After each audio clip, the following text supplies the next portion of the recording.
I would say Little Saigon is pretty much home for me. It's where I grew up. I grew up around the area, so and then that's where my parents like also do their like grocery shopping, or they had their businesses in Little Saigon. So yeah, it's pretty much home for me.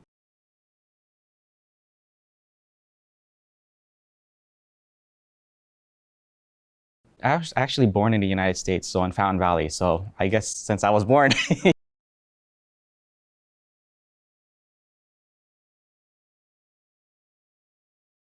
I went to school in Huntington Beach. So I went to like Perry Elementary School, and then Circleview Elementary, Springview Middle School, and then Marina High School. Fairly like 10, 15 minutes away from Little Saigon.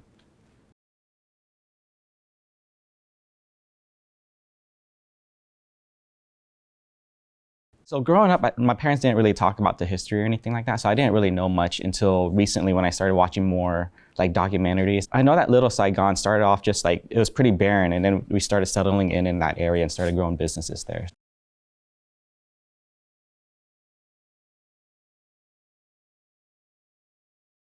I would say it changed a lot actually since from my childhood till now. So growing up, it was mainly like our parents, like first generation businesses that are there. But now you start seeing second and third generation taking over, and it's kind of shifting the way Little Saigon is. Like you'll see more like mainstream food, whereas back in the day, it was just like our traditional Vietnamese single family restaurant style.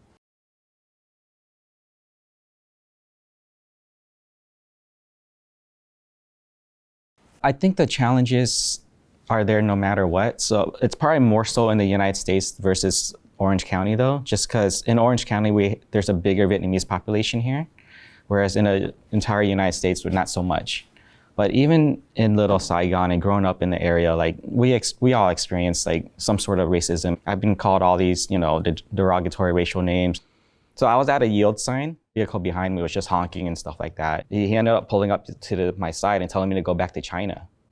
Stuff like that happens all the time. It happens to all my friends. Like everyone has some story that it happened to them.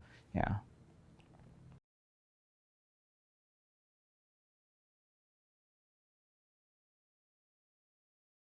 For Vietnamese Americans, I would say restaurants are like the biggest thing for us because it reminds us of home. Food is like what we relate to the most, and it's actually how we connect with other people. Whenever we meet someone new, it's like, oh, let's hang out together. Let's go get food somewhere. And that's always been like how it is for me growing up with my parents or with, like when people come to visit, it's always food related.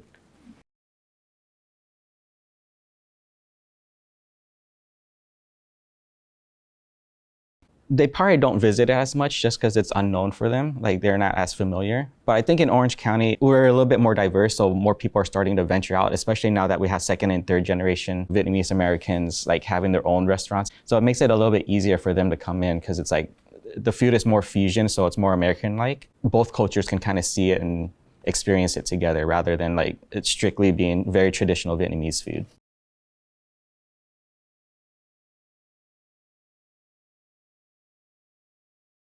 Growing up, like the biggest thing that I can think of is probably when there was like a video shop owner, like a video rental location that ended up like hanging up the communist flag.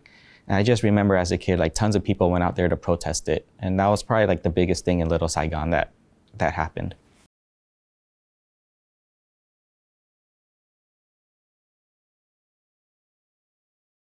I guess for me, it's like Little Saigon is home. So like I always think about family. Growing up, like in our house, we always had like someone else living with us. So like when my aunt and uncle came over from Vietnam, they stayed with us for like 10, 15 years. It was all like 8 people in a single family home, like with my neighbors and stuff like that. Even though we're not blood related, I still call them like my family. Those are my cousins, those are my aunts and uncles. My neighbors, they used to take care of me when I was a kid. So like my parents would always be working. So with him, it was just the dad and his daughter that came over to the United States first. When the rest of the family came over, we had like a big party for them. Like we all came over, there's probably like 20, 30 people in our small little home. And we just had dinner on the ground, pretty much had like a mat that spread across the living room floor. We just had a whole bunch of food on the floor and we all just ate together. So it's like memories like that. When I think of Little Saigon, I think of like my family and all those memories.